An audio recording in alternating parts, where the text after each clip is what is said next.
Good evening, everyone. You're listening to Red Pill 78. I am the Corruption Detector, and this is your Red Pill News for Friday Night Livestream.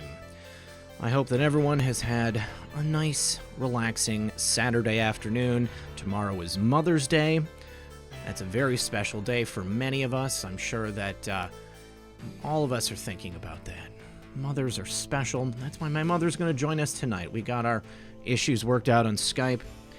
I've had a bit of a rough day today, you guys. I've had a migraine all day. So I'm kind of still recovering from that, but knew that I had to get this show out. I knew that I had to get my mother on the air because without her, I wouldn't be here.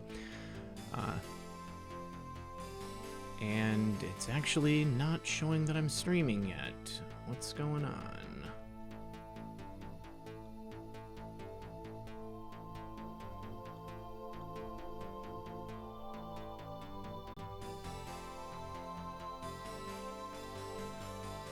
Okay, guys.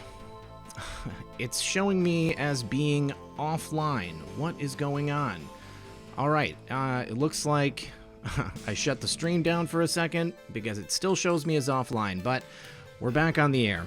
I don't really know what's going on. YouTube is messing with me. It's showing me that there is no connectivity and that I'm not streaming. However, I'm looking in the audience and it looks like you guys are telling me that I'm streaming. So, we're going to go ahead and go with it. And, if anybody is about to send me a message on Skype, don't worry about it. It's okay, you guys. I'd appreciate it if you didn't send a message on Skype because I'm going to be using Skype here in a moment and I don't want to get a bunch of notifications. All right, so we're going to go ahead and say hello to some people out in the audience.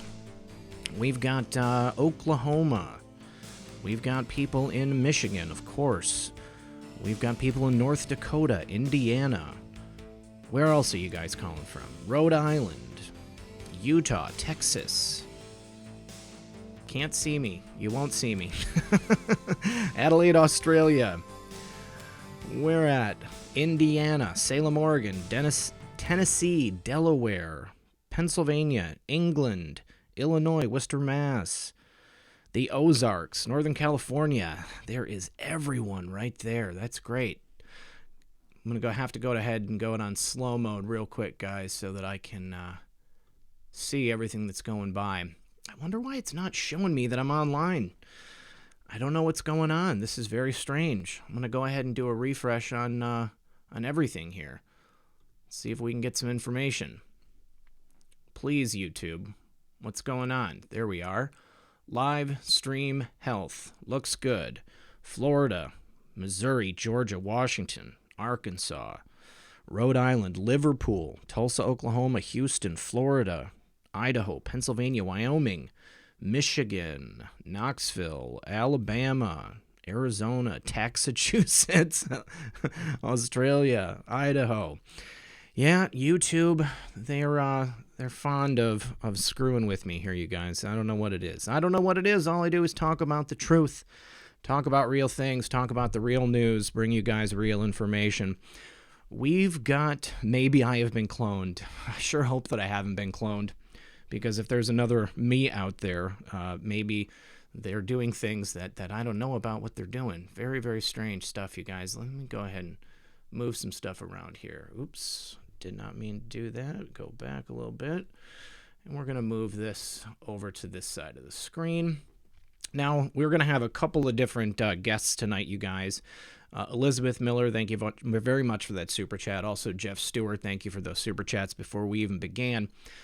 We've got Patriot Politics Research coming up here first to talk about that meetup that he had last week. We're going to go ahead and give Patriot Politics Research a call. Hello, Red Pill. Mile, what are you doing, buddy? Not much. Okay. Just enjoying the evening this Saturday. Beautiful, beautiful. Hold on just a sec. I'm going to bring the chat over onto the screen with you.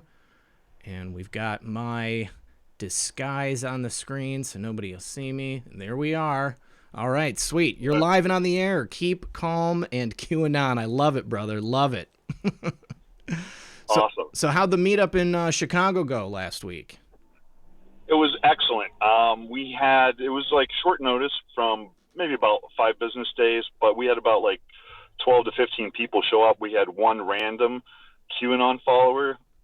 As me and this other guy were carpooling, we walked just south of the loop to the bean because the traffic was insane.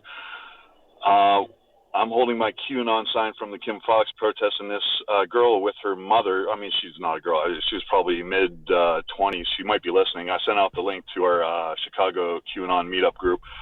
So I want to give a shout out to all of those. Thank you for everyone for coming. Someone heard our interview last time you had me on air right before our meetup, and they said they heard the meetup from Red Pill. So I want to give a shout out to you. Thank you very much for having that and sharing that information. So we randomly met that one QAnon follower, and we invited her, and I thought that we wouldn't see her. 15 minutes later, she shows up. She goes, I was looking for you guys. So we had about 15 people. I want to say a big thanks to Veronica at Wales Warrior on Twitter. She's the one with the signs and banners. And she's been doing that for about 4 years, and which is great. Is she's a Democrat, former Bernie Sanders supporter. Oh, walk away. Yeah, exactly. So she's a huge voice to help bring people on the other side and help walk them in to see the truth. So she had the beautiful banners that she does. She had the Q, the Great Awakening, where we go one, we go all. We had people that drove in from over an hour and a half away from Illinois to come in. So I want to say thank you for all of you guys that made the effort and come in. I saw a lot of people in chat from Chicago or Illinois and Indiana. Red Pill, thank you for having me on. Our next meetup is going to coincide with President Trump's and First Lady's trip to the UK on June 3rd, June 5th. So we're going to have our next QAnon meetup Saturday, June 1st, 1 to 2-ish at the Buckingham Fountain in downtown Chicago. Once again, that's Saturday, June 1st, 1 to 2-ish at the Buckingham Fountain. So we would love for everyone in the area to come join us. And in Chicago, in the area where you're at in Chicago, it's safe, right? I had a lot of people on the video last time. They were like, I wouldn't go to Chicago. I wouldn't step foot in Chicago. You know, I realize there's some parts of Chicago that may be a little dangerous, but that's not the way it is where you guys are, right? You don't have anything to worry about. No, we kept our heads on a swivel. It was jam-packed because it was also Polish Constitution Day, so there was tons of people all throughout Millennium Park and by the Bean. They had park staff try to take our signs or prohibit us from taking pictures with the bean. They were like, no banners whatsoever. We were like, Veronica actually spoke with First District Chicago Police Department and got an okay for us to do that, and that they were going to send some people to watch our back and maintain the crowd. So we don't know if anyone was undercover or not, but and didn't you say that she had an interesting conversation with the police officers there? Didn't they get a chance to talk about Q? Yes, so she went down, I believe, a couple days beforehand and also met with the same district and brought bagels and some treats. And she goes, I know you guys follow Q, and then a lot of them put thumbs up and started like, yeah, we follow Q. So, that's amazing, and anytime I run into a police officer, I'm like, hey, you know about Q? And most often than not, I usually get a no, and I just tell them about the site to go check it out. I said, I'm sure they're going to be interested in it. So sure. Well, that's awesome, dude. That's so cool. I think that there's a lot of people out there that probably can't openly come out and talk about this stuff. So I think it's really awesome that the cops were even tacitly giving a thumbs up. Yep. If they couldn't come out and say it. Yeah, very, very cool. Awesome, dude. Let's see. Somebody's asking if you can do a meetup in Springfield, Illinois, mid-state. Not so far to drive. Springfield, actually, that's in my territory for where I work, so that's a possibility. We can make that happen. All right. Well, tell them to reach out to me via Twitter or Instagram. All right, so Patriot Politics Research, that's like your name on Twitter. It's not your handle. What's your handle on Twitter? So it's at my name, Mile. That's spelled like mile, M-I-L-E, _, Voli, which is Serbian for love, so V-O-L-I. _ DISK0. So Mile loves disco, basically, in Serbian. All right. Are you going to start maybe an official meetup account? I mean, isn't that a service like meetup.com or something like that? So you guys can. That's not a bad idea. Currently what we have going is we have a group on Twitter. So if you reach out to me or Veronica at Wales Warrior on Twitter, we'll be able to add you to the group. That way so you know exactly any details to our meetup or the following meetup, or if you want to suggest something that we do. Yeah. I personally, I already told Veronica I'm going to show up at Loop Capital with a sign. We have it all. Nice. I like it. Yeah. Somebody says grinder. No, I don't think so. Wrong kind of site, Jeff. Exactly. Yeah. I don't know about that. All right, so people can go and hit you or Veronica Wales Warrior up on Twitter, and then you've got Patriot Politics Research. That's your actual Instagram handle right there. Exactly. Reach out to you there, okay? And then you've got a special group that people can. Grinder is for friendships. Right. No, it's not. Very close, intimate friendships. This is a family show. That's as far as we're going to go. All right. So get a hold of Melee, get a hold of Veronica. You guys can go to the next meetup, and then you guys can come on the show and report about what happened. Start your own meetup in your own area, and give me a holler, and we'll talk about it. Melee, anything else you want to tell the audience before we say goodbye? Yes, I just want to say, we had 12 to 15 within about 5 days notice show up, so we're looking to double or triple that. Veronica's original post, how we did the first Bean meetup, was like, wouldn't it be cool to get 50 plus and on? So if at all possible, please show up.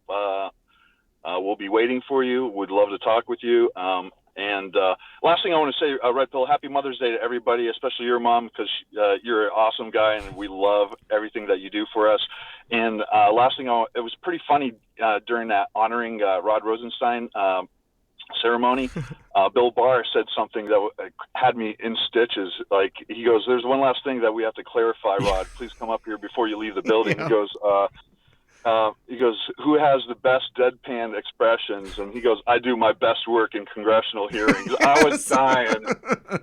And Rod does his best work standing behind the Attorney General.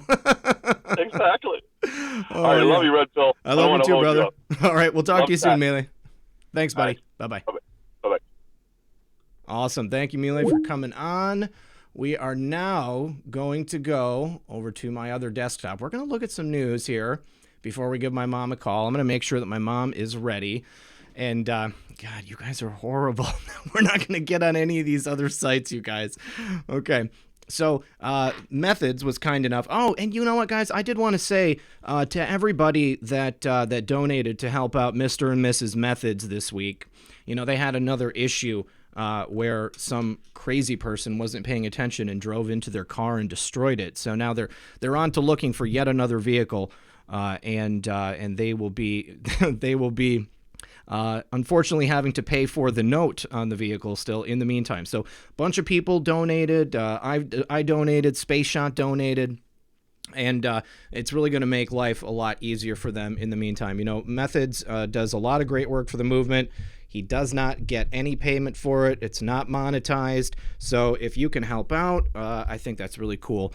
He put a post on Twitter. I believe that his PayPal is paypal.me. Oh, shoot, what is it? It was methodspaypal@gmail.com. Spelled methods like the his name here on YouTube and his name on Twitter. So below me, no, stop. Below me, I'm going to mute you. Okay, so Methods was cool enough to send me over some clips here for the show that we're going to go over. And actually, my mom texted me, you guys. Hold on. Okay, my mom's ready. Mom, just a few minutes. I want to do this. So on Mueller testifying next week. This is Klein here. It sounds to me like those who were involved in the Steele dossier and the FISA warrants are running scared. Do you think that Chairman Nadler pulled the invitation to Bob Mueller because he was afraid? Ooh, could that be it? Did Nadler pull the invitation? Ben Klein. He is on the House Judiciary Committee. Sir, thank you for joining us. You're on the very committee where we had thought we might see Bob Mueller come and testify next week. Now we're hearing that's not going to happen. Why is that? I'm not sure, and I'm anxious to find out why. It sounds to me like those who were involved in the Steele dossier and the FISA warrants are running scared, and that's why you're seeing them come forward with a lot of public explanation about how they were by the book. And I think that the Attorney General is on the right track. He's looking into exactly what happened with this Steele dossier and why it actually resulted in that FISA warrant. So are you linking the appearance of Bob Mueller to the new information that we're getting about the Steele dossier and you know, whether or not who knew what about it before it was presented to the FISA court? You think that's why Bob Mueller's not coming to testify before you next week? No, I do think that the Democrats are realizing that if Mueller is given the opportunity to testify, that our side is going to have just as many questions as their side, and our side is going to be asking about how this came to pass, how the FISA warrants got issued, what evidence they had in addition to the Steele dossier, because now we're finding out today that Steele actually met with officials at the Department of State and that they had doubts about the veracity of the Steele dossier at the very beginning. No, I know exactly what you're talking about, and I want to pursue that in a second, but I just want to nail down the other thing first. Do you think that Chairman Nadler pulled the invitation to Bob Mueller because he was afraid of what you guys were all going to ask Bob Mueller about the FISA warrant? I do. I don't. You'd have to ask the chairman that to confirm, but I think that there's a lot more than just the Mueller report that is going to be talked about when Bob Mueller testifies. Okay. Hey, I just want to say hello to And We Know. This is the first time I've seen you in the chat, LT. Thank you so much for showing up. And I noticed also that you included my comment at the end of your most recent video. That was very kind of you. You do great work, and I am honored that you are here with us tonight. Thank you so much. So, yeah, guys, I think that if Mueller shows up to testify before Congress, there's going to be way more information discussed than just, you know, what happened with the Mueller report. Why is it not what we expected? It's going to be a lot of tough questions from the Republicans, and I don't think that Nadler wants to hear those questions asked because the answers are going to be things that he does not like. They are going to incriminate Democrats, and most likely they will get a lot of different people in trouble. Wow, guys. Wow. Incredible. All right. We are going to bring my mother on the line right now. Let's see. Mom, here we go. Everyone, please welcome my mother, Real Red Pill 78 Mom. Hello. Hi, Mom. Are you there? I am. Can you hear me? I can hear you just fine. If we can ask the audience if they can give us a 5x5 just to confirm that they can hear you. Let's see. I think they can. Okay. Yes, Yeah. hi. Mom. Hi, Mom. Hi, Red. Happy Mother's Day. Thank you so much. You know, there's so many people are being so nice and giving me all this credit for raising the wonderful person that you are. And I just have to say, every mom screws up. Every dad screws up. Yeah. And you are who you are because of you. Some of the best parents raise some of the worst kids. Some of the worst parents raise some of the best kids. And yeah, I might have, you know, bounced you into this world, but you are who you are because of you.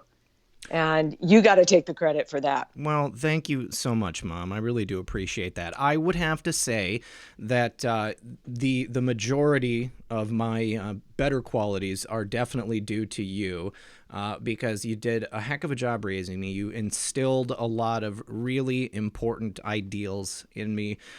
From the time that I was very young, I remember just having like a certain conception of justice and honor.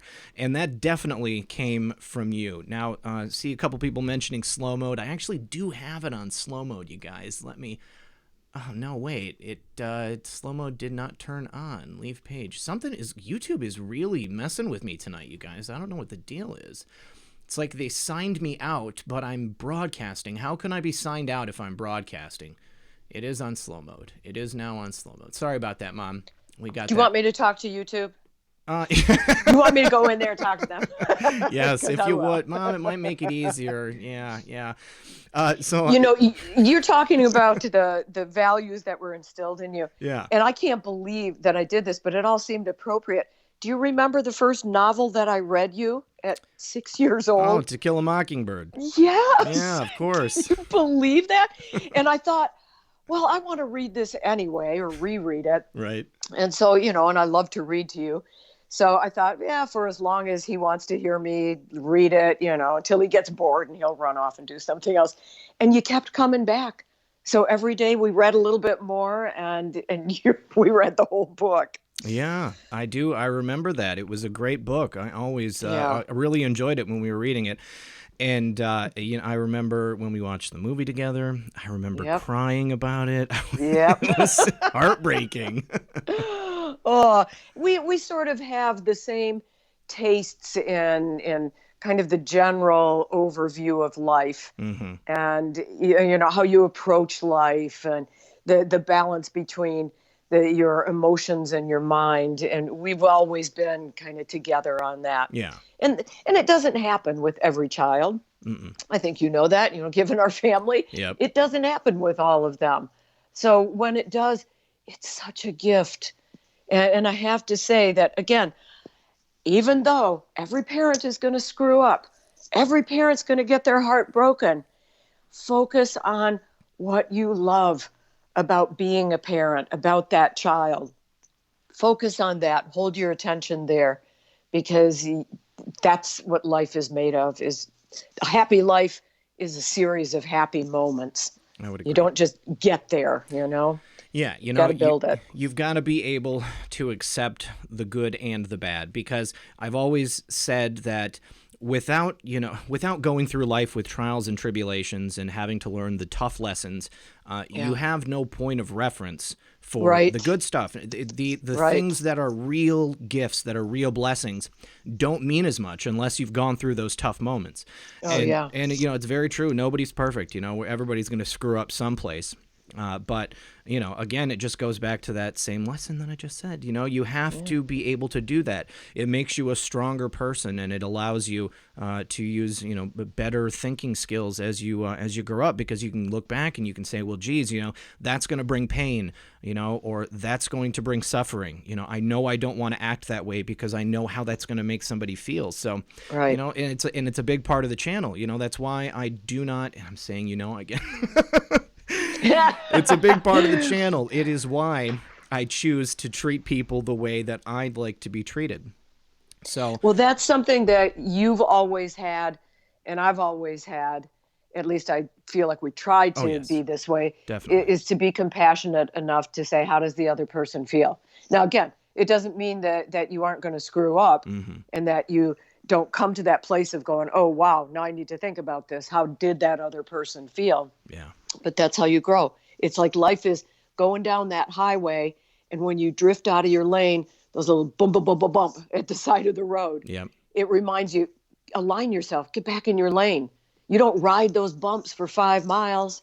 Yeah. You use that as an alert to say, get back in your lane. So very true. We don't want to focus on what went wrong.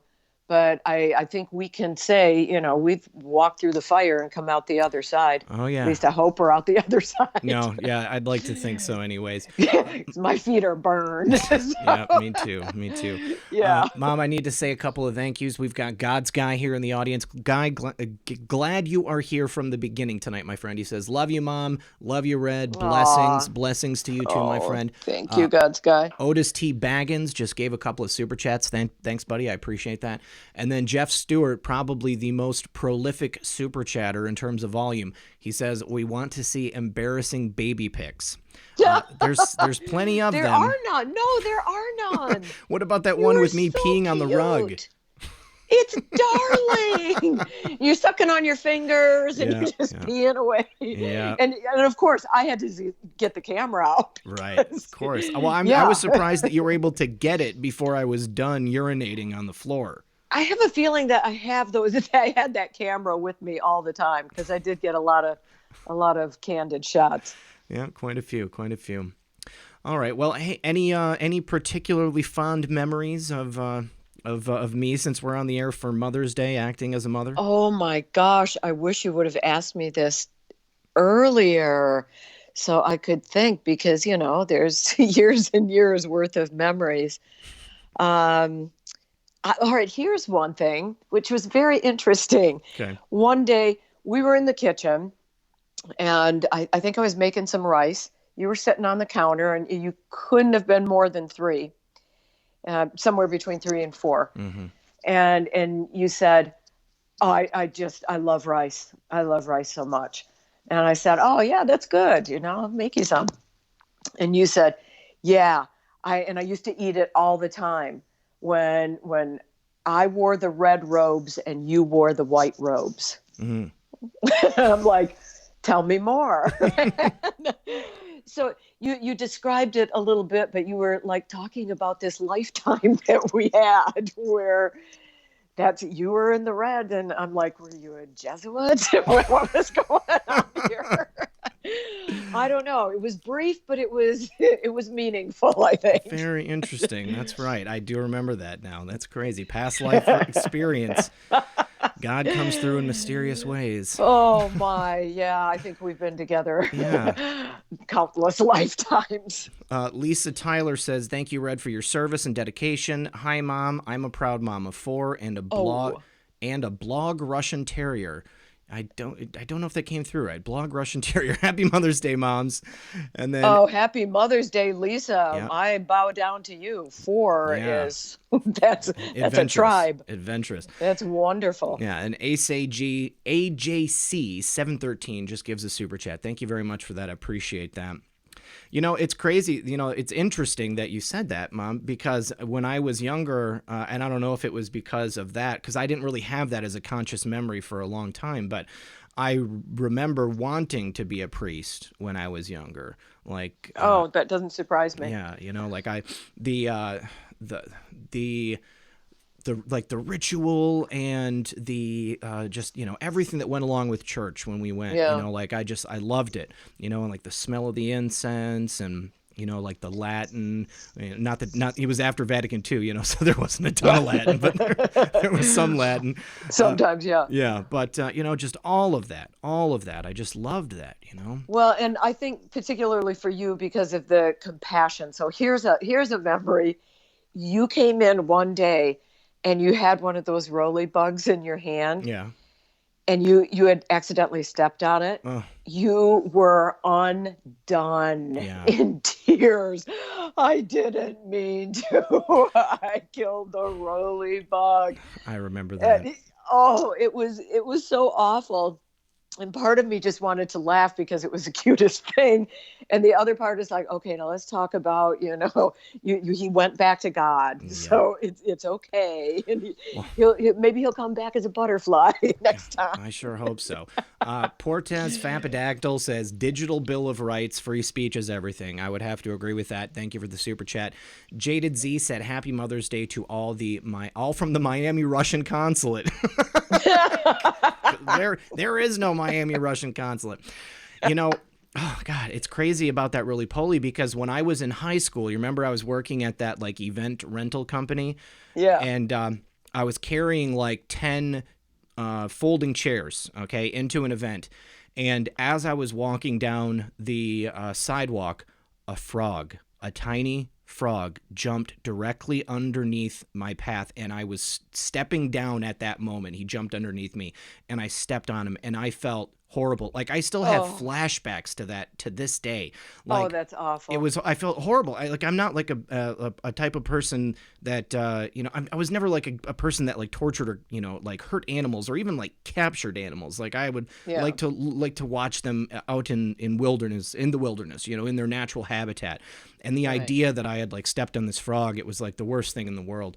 Diana Davenport said, "Happy Mother's Day." Diana, good to see you. Thanks for showing up. Lynn Little says, "Love your show, Red Pill 78. Thank you for showing up, Lynn, in that super chat. I do appreciate that.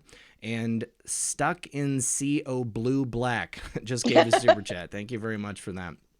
Though, you think about this with the animals, yeah, and especially like squirrels that will dart out. Yeah. I think it's like a suicidal thing because they time it so perfectly. But animals don't worry about death. they're coming and going and coming and going and coming and going. And, that it's not on their mind. I just think that they go, oh, here's an opportunity. I'm cutting out. That might be it. There was also one time I drove over a squirrel, and that was horrible too. I remember. That's the worst. Yeah, that is the worst. Because I hate that. I was only going I swat mosquitoes. Yes. Mosquitoes are a completely different animal. I gotta say that I got no agreement with the mosquitoes. No, I'm not. So yeah. And Method or said flies. Method said no one steps on Pepe. I know, bro. I know. I was beside myself. I threw up. I couldn't believe it. It was the worst. It was the worst thing in the world. Ricky Cox said, "Somebody step on a duck, Caddyshack." But yeah. So when I ran over that squirrel, it was a horrible day. I'd had a very emotional day at work, and I was on my way home, and I think that I had just broken up with a girl. And it was I was just ready to start crying anyways. And I drove over the squirrel, and I was only going 20 miles an hour. I was like, how about this? Jojo asked if I ever played any tricks on you. I never played tricks on people, or my mom especially. No, I don't remember. Yeah, no tricks. Maybe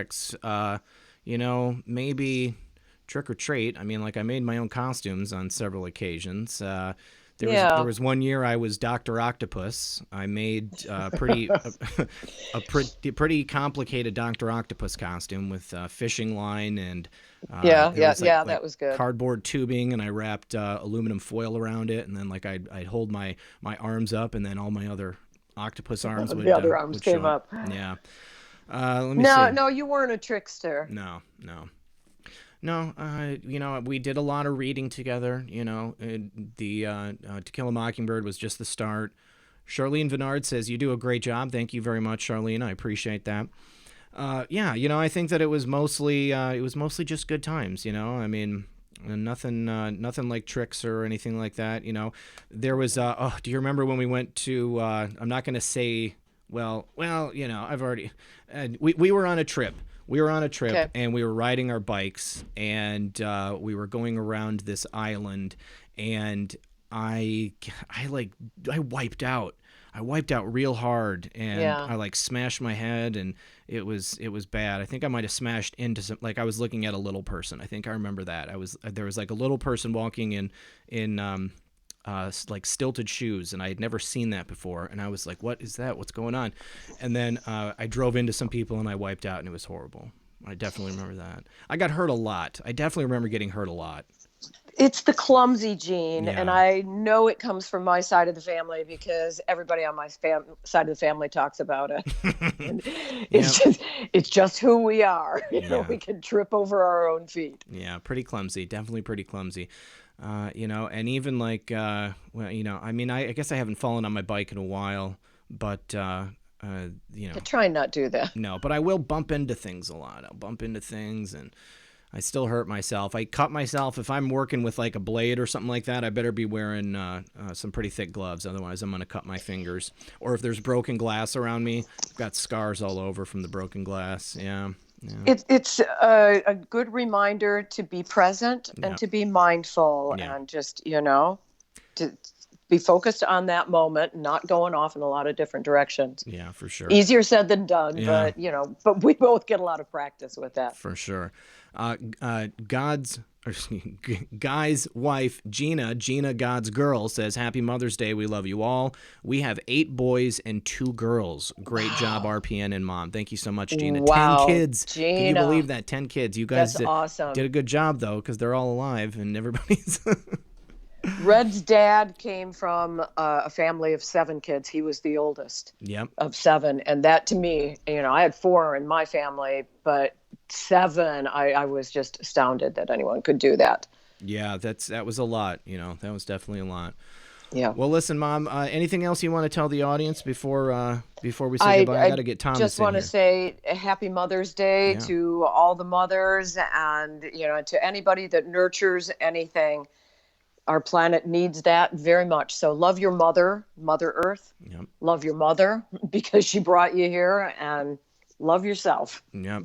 Wise words. Well, I do love you, Mom. Happy Mother's Day. I can't wait to see Avengers Endgame with you tomorrow. I know. I'm so excited. I know it's going to be great. So, everybody, if you're going to the movies tomorrow, go to see Endgame. You might hear me in the back. Okay. All right. I love you so much, Mom. Thanks again for coming on. Love you too. And I'll talk to you soon. Okay. Bye-bye. Bye-bye. All right. Thank you so much to my mom, you guys. I love her very much. And let's see here. We are next going to have Thomas from Tru Reporting on. I do need to say thank you to Reagan Brody, love from Scotland, #DTS. Thank you very much. So glad you could join us here all the way from Scotland. I was watching a documentary today as I was laying down. I was more like listening to a documentary about how the Plantagenets tried to take over Scotland, I guess several hundred years ago. All right, so we are going to get Thomas into the studio right now. Let me get him on the phone. Hope everybody is going to make a call to their mother. No, this is not him.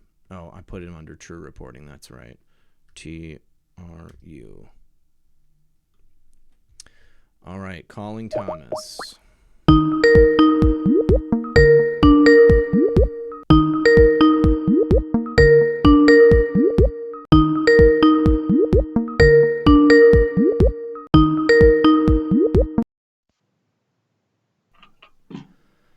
Thomas, how are you doing?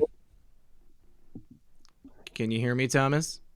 Yes, I can hear you. Perfect. Let me just get the chat moved over next to you. Will everyone please welcome to the show Thomas from Tru Reporting. How are you, buddy?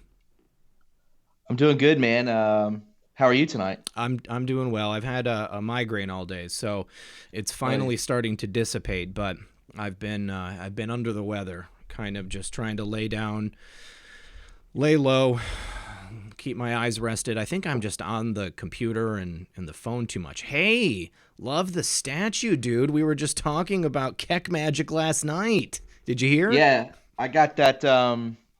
I got this from Amazon. It is the Keck statue. Yeah. I love it, dude. Yeah, man. He brings me good luck. Will you send me the link for that? As he brings all of us good luck.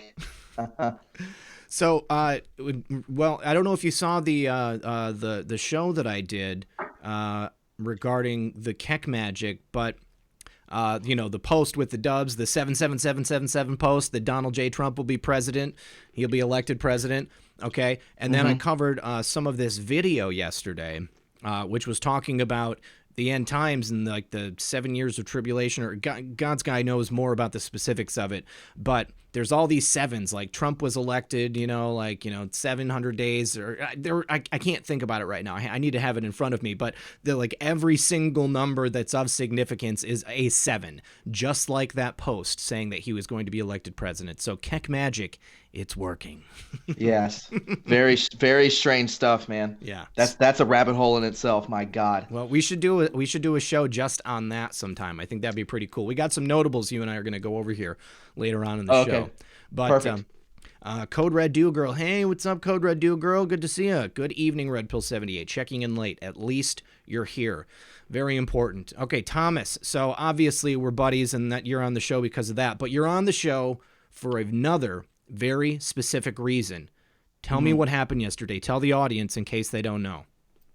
Okay, so yesterday, just a normal day, uploading videos. I've been on a roll.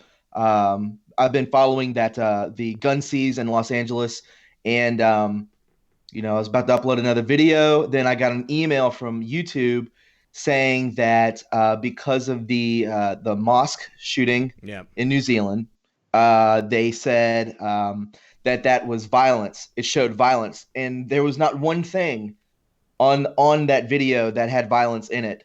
And so they demonetized. They hit me with a warning, which you've gotten a warning. Yep. I don't know. Everyone's gotten a warning before. Yep. And usually that's like, nothing happens. It's just like, a slap on the wrist. Don't do that again. They demonetized my entire channel, 400 videos completely. There's no money to be made from, hard work. hours of, hundreds of hours Sure. of research completely taken from me. So again, there is an appeal to this. A mutual person of me and Red Pill. That's what we call you, right? They don't. Yeah, call me Red Pill. Okay, yeah. So a mutual friend between me and Red Pill. He is going to bat for me to get that back, and it's still in the air. Yeah. So if it goes through, this gentleman has appealed one before. Yeah. If it doesn't work, then 100%, it's a 3-month demonetization suspension. I will have to go back to work. Yeah. There's no way that I can sustain living, on my own without that. Yeah. So it's huge. This is the kind of sadistic people we're dealing with. We think of, they're censoring me, and I can't post on Twitter. But when it boils down to you actually making a living and paying your bills and getting out the truth, they can just take that away from you, with a click of a button. Yeah. And that's what they've done to me. It's still in the air. Please, everyone, and I believe in positive thought, that please just pray for me, that this doesn't get taken from me, because I've been doing this for a long time, and a lot of work has been put into this. And if I don't get that, that appeal switch back to, my channel being monetized, and I'm just going to have to go back to work. Yeah. And it's going to be videos few and far between. Yeah. And we know said that every single one of his videos is demonetized. And that's how it is for me too. What they'll do is they'll demonetize it, and then you have to appeal it. And then after, 24 to 48 hours, they go and look at it. But by that time, all of the views that you're going to really get from that video have already been watched with no monetization. So essentially, it's monetized, but then, you get like a trickling of like 10 cents a month basically thereafter for people watching it. Oh, and we know says you do great work, Red Pill 78. Thanks, LT. I really appreciate that. Thanks for the super chat, buddy. So yeah, so you've obviously got a Patreon, so that people can donate if they want to. I've got a Patreon. Patreon takes a very small piece, and of course, they're a business. They have to have some type of revenue stream coming in, because otherwise, whatever, they wouldn't be able to afford to do anything. And we have to be honest. We put in a lot of time on this. I've spent 6 to 8 hours a day making videos 7 days a week. And that's on top of, whatever else I have to do to survive in the real world, so, I'm lucky with my situation here. It's, it's only me. My daughter is about to be out of the house. She works, so my expenses are minimum. I own my own house. But, I know that, that's not the same for everybody, and for us to be able to do this work, we rely upon the donations of people to help support us. We rely on that minimal advertising money from YouTube and our sponsors. The sponsors are huge. If it wasn't for my sponsors, I really wouldn't be able to do this. That's the biggest blessing here. Correct. Also, Kenny Fenton, he said $20, but you super chatted $1.99. Kenny, I suspect that perhaps you don't know how to use that slider bar. If you slide that slider bar over, you can control the size of your donation, probably because you're on mobile. But thank you for the super chat. I appreciate it, buddy. What is your Patreon so that people can go there to donate if they want to? It's just Tru Reporting. I believe that's all you have to type in is Tru Reporting. Go to Patreon. PayPal. I have a PayPal too. Yep. And that's pretty much it. As of right now. But that's what I'm saying, Red Pill, that you know how it can be, your video can be either green or yellow. Yep. Yellow being it was demonetized. All mine is just the gray. globe. Yeah. That's all it is. Like, it's just there. So, I'm not making a dime. Yep. So, and people may say, well, it's you're focusing too much on money. Well, no, but free content, there's nothing wrong with getting paid from YouTube. No, there's at nothing all. wrong with it. Yeah. Absolutely not. The people that I believe that are, quote unquote patriots are people who they brand Q, they put it out there, and then they make money off of it. Anyone knows that. If you have common sense, that's what that is. But these people are monsters. And I've been looking at my email about every 15 minutes today, just waiting to see if it's been appealed or not. So yeah, no, we'll see. It's a nerve-wracking business here. Excuse me 1 second. I need to cough real quick. Yeah, the thing about this is that I see myself as an independent journalist. I talk about the type of news that I want to cover. Of course, that includes our favorite Anon, and that includes a lot of other things. But you're right. I think that when people are branding that one thing because it's obviously a cash cow, you can make that into a cash cow if you want. That's totally different. Sure. But I do need to say a couple of thank yous. Let's see. Ralph Riley says he's a fellow Thomas follower. Thank you. Ralph. My first guest, Patriot Politics Research. Thank you very much for that. Appreciate that, buddy. Lisa Tyler said a black, not blog. 4 kids and a black Russian Terrier. David Munyon says, Red Pill, please invite LT as a guest one day. LT, I would love to have you on as a guest. If you reach out to me, buddy, I don't know what your email is, but my email is redpill78@protonmail.com. Of course, you can also add me on Skype at redpill78. LT, I would love to speak with you, buddy. You very respect your work highly. Paul Marshall also, I think he wants you to sign up for the Cash App, Thomas. I use the Cash App as well. It's like it's like PayPal. Except there's an app that you use that's just for cash. You can set up a bank account with it. You get like a black Visa card that you can use, and you can send money without having to pay a fee. And I should note that if people are going to donate on PayPal, always send it as friends and family, because that way it's free to send that money. They won't charge you. They won't charge the person that you're sending it to. Tony Tillis says, Thomas, contact me ASAP. DM me on Twitter or LinkedIn. Tony Tillis, she's got a very professional looking picture. Tony Tillis, I think that's her real name. Okay. All right, so Thomas, we'll reach out to you, Tony. And then, of course, my good friend, one half of the Bogan clan, Kimberly Bogan, she says, Happy Mother's Day to all moms. Love RP and enjoying Thomas. Will Patreon him and prayers his way. Awesome, you guys. I do appreciate that. Very kind. Also, I need to say thank you to Larry Penrose. Larry donated $17 on the Cash App to me today. He says, this is profit from Bitcoin today. Awesome. I also want to mention that I also accept Bitcoin. I do have a thing to send me Bitcoin and other cryptocurrencies in my description of the video we've got going on. So, Thomas, did you have anything you saw in the news today that you haven't discussed yet that you wanted to go over? Anything that you found particularly interesting? Okay. I saw a glimpse of some sort of a terrorist camp in Alabama. I saw that too. Yes. Yes. That was pretty crazy. I have 2 memes I was going to go over that kind of struck me as this is pretty cool. So let me bring that up real quick and discuss it.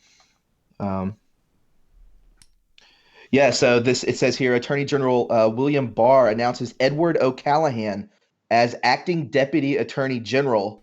That was for today. And so that was May, what is today? May 11th? No, yeah, this was from May 10th. And a Q post 1439 says, Rod Rosenstein, who is Ed Callahan? There we go. Yeah. Yes. I thought they had a story about that pulled up. Would you do me a favor and send that over to me? Sure, I can text it to you. Here we go. It's actually from Methods. Hold on, I'm going to switch gears here to the HP desktop. Attorney General William P. Barr announces Edward O'Callaghan as acting Deputy Attorney General, and that was post 1439. Who is Ed O'Callaghan? Acting. D-class, Paine. Enjoy the show. And we've got a link to the DOJ right here. Let's go ahead and check that out. Yesterday, in the Great Hall of the Department of Justice, we celebrated Rod Rosenstein's 29 years of outstanding service to the Department of Justice and bid a fond farewell to an exceptional department leader and friend. Over the last year, Rod has been well served by his principal deputy, Ed O'Callahan. Ed is a top-notch attorney whose intellect, competence, judgment, and experience are evident in every task he takes on.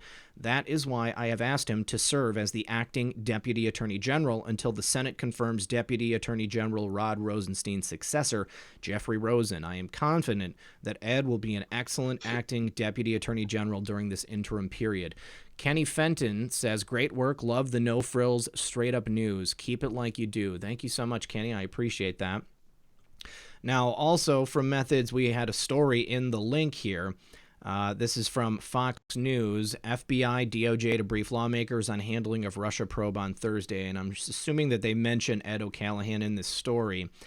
FBI and DOJ will brief lawmakers Thursday on classified material they have requested relating to the FBI's actions during the 2016 campaign. This is from May 22nd, I believe. That's May 22nd, 2018. And it just goes to show some information about them requesting about spies in the campaign. Of course, we know that the campaign was basically loaded with spies at this point. Do you think we're going to have any additional spies that pop up? Anybody else that? Absolutely. I don't know. I can't name names, but right. There's just it's a whole handful of people, a whole room of people. Now, George Papadopoulos had mentioned specifically that there was another spy, and I believe that was the assistant to Stefan Halper that was just named, the woman correct with the fake name. Who was basically just a honeypot trying to draw George Papadopoulos in and get him to cheat on his wife and probably give up the goods on anything they thought he might have had. But Ed O'Callahan, somebody's asking, who is Ed O'Callahan? He worked with Rod Rosenstein at the DOJ, and now he's going to be the acting Deputy Attorney General for the entire Department of Justice. So.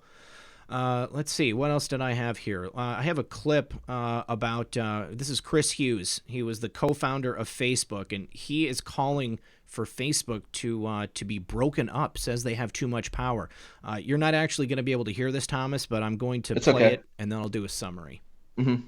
We're going to go over here. It's not a personal beef, but it is personal.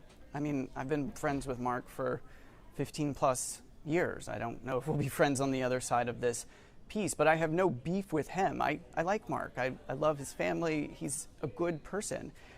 I also think he has too much power. And I should say that I think that ultimately it's up to government to solve this. I think okay. So basically he says him and Mark, they've been friends for a long time. He doesn't think they're going to be friends anymore after this, after coming out and saying that the government needs to break up Facebook. But the government is going to have to be who handles this problem because Facebook just has too much power now, Thomas. What do you think? Oh, yeah, man. But see, this is the thing. Like, I always is Mark Zuckerberg even really the head of it? Oh, well, I mean, because it's dark. Right? He's the public face, I would say. Yeah. Sure. I wonder if does he even know, like, can he even operate a computer? You know what I'm saying? Like, you know what I'm saying? Like, is this guy even legitimate? Are any of them legitimate? What's the guy? Jack Dorsey. Yeah. Is he even legitimate? But, I think we're just watching the movie play out. What I wanted to go back to with the Ed O'Callahan? Ed O'Callahan, yeah. Yeah. How does Q know this?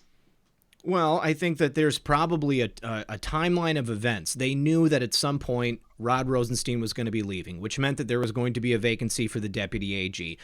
We already know that Trump is a fan of using acting appointments because that acting appointment, like we had with, what's his name, the linebacker, the guy with the shaved head. Whitaker, that's right, Whitaker. People like Whitaker, they come in and they don't have to worry about politics. They can be effective. Yeah, Scaramucci. Yeah, exactly, the Scaramucci model. They can come in, they can be effective, they can get the job done, and they can do things that people, may not otherwise be able to do, or at least until they're confirmed. So I don't think it's not the Q psychic. It's not that Q. No, I know. It's Q is ahead of the game because Q is part of the game.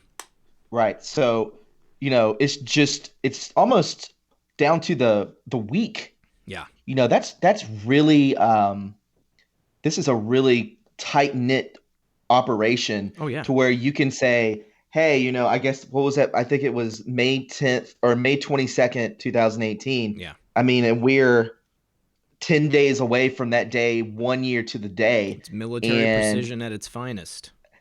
It's unbelievable. So we're watching a movie. Yes. Because it's already planned out. It's scripted. And if it's scripted, we're watching a wrestling match. Yep. It's what we're watching. And we're watching the WWE champion Donald Trump smash everyone in his way. That's what we're watching. It's very true. It's amazing to see this go on.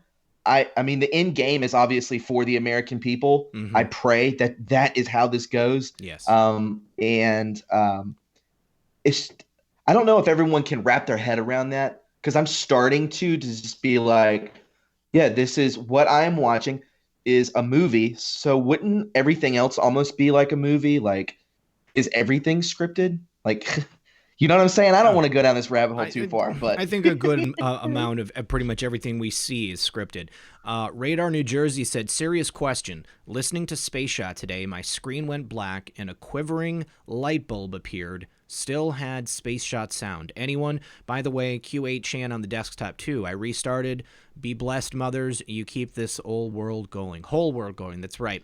And then David Munyon says, why does Mark Zuckerberg tape over his device cameras? It's because he knows that everybody's watching. Now, with regard to YouTube, like shutting down Space Shot's video, I hear that all the time. I hear people, oh, I couldn't get sound to play on your video today, or after 15 seconds, your video just stops, and then it goes on to the next video. And that's not just... some of those people actually are watching on Apple TVs, and they're older Apple TVs, so it can't handle like the higher bit rate, I think, on the videos, because I do put it out in 60 frames per second. But, even on newer devices, on phones and on computers and stuff, tablets, it's still doing it. So I think it's pretty obvious that we have a target over our heads. I try my best to be very careful here on the channel. I do not want to lose this. No. I know that there's a way to put the information out without putting myself in too much risk, but even still, I walk up to the line as much as I can. Absolutely. And I have people always saying, well, your intro, outro video and in between, and when you edit, they're all different sounds. But before I put out the final product, I put it on an equalizer, so everything is the exact same tone. So what they're trying to do is, and I've seen this with other channels too, that they'll make it almost unwatchable because the volume will be so low or extremely high, or it'll just cut out, like you were saying. Yeah. So it's like it's not the researchers, the YouTubers, it's not us. It's them actually sabotaging the final product, which is crazy. And then I always get, I can't. Your channel is unwatchable because of the sound, and I'm just, I can't do anything about it. Everybody, it's weird. I get the same thing. I've had, more than a couple of people have told me, like after running everything through an equalizer so that it's exactly the same volume, and then I check it. Some people will be like, "You blew out my speakers today," I feel terrible about that. I don't want that to happen. I work hard to make sure that doesn't happen, but it still does. Yeah, they mess with the volume. It really happens. So let's see here. We have a bunch more stories here to go over. Let me get my mouse to the correct spot. So did you hear about this explosion in West Virginia today at the gas station? Or excuse me, not West Virginia, regular Virginia, close to Langley. So there was... Oh, no. I've been with the mom all day today. Right on. Well, there was 3 sets of remains that were found in the rubble of a gas station explosion in Rockbridge County, Virginia, state police said. And they were matching remains to identities, and they said that this could take several days. They had their criminal investigation outfit there, but it was an explosion at the fuel stop called South River Market, and it was reported about 9:30 a.m. this morning. Rescue crews have been combing through the rubble in an initial search for 3 to 5 5 people who might have been at the site before the blast. There were 4 other people that were injured in the explosion, and they were taken to Carillon Stonewall Jackson Hospital. And let's see, state police opened a criminal investigation at the behest of local authorities. However, Garlitz emphasized that every investigation by his bureau is a criminal inquiry until the facts prove otherwise. So basically saying they have absolutely no idea why the explosion took place. But they said at this time it does not appear to be suspicious in nature. Now, anytime they come out and say it doesn't appear to be suspicious, I think that it probably actually is suspicious. Because how can they say that? Okay, you got an explosion where at least 3 people are dead, maybe 5. How do you know it's not, suspicious in nature? And I've got a picture of the blast here, you guys. Actually, it's some videos, a couple of different videos. We're gonna go ahead and play this real quick, and let me turn down the sound because I don't want to get the copy protection thing. But look at that, you guys. The whole gas station. The entire gas station is on fire. You got foliage on fire. You got green trees that are burning. All right, this is out in the middle of nowhere, but it's in Virginia. We all know what's in Virginia. Spooks are in Virginia, and it's strange. How many gas stations do you see blowing up? And not to mention the fact that they have incredible safety precautions in place. If there's a fire at a gas station, then you're going to have fire suppression systems that go into effect. So cutoff valves. Yeah, cutoff valves. You've got CO2 sprayers. You've got maybe foam sprays. Lots of different things. And it's not like you could throw a match into a gas, into the containment, right? I mean, because you got to have oxygen down there. If you've got just a bunch of gas fumes, I don't think that you're going to be able to light that on fire. Like, you couldn't throw a match inside a gas can and light it on fire. So they must have done it. It must have happened, in a manner not fitting a normal action, I think. Mm-hmm. So. What else do we got here, Thomas? We also had another crazy thing happen. There was a chase in L.A. There was a guy in a Prius being chased by the police, and they said on the radio that he's a suspected hitman. They called him a professional, right? Pretty weird. Driving a Prius in a GUN battle with the cops. Crazy LA car chase with a murder suspect leaning out of a passenger window, shooting back at cops from a Prius while the driver sped wildly along the streets. I think that a Prius is one of the worst cars that you could probably try to get into a chase with the police. It's crazy. Yeah.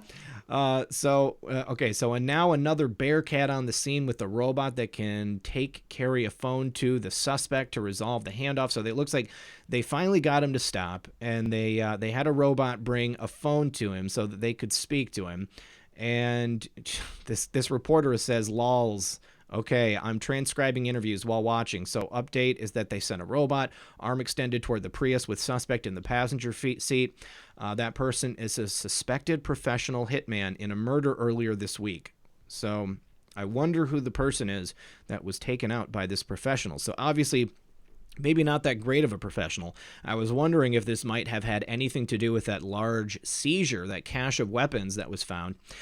Thomas, have you found anything else out about the second house, the Chinatown house that was owned by the Getty mistress, and then the gentleman who was arrested in her house?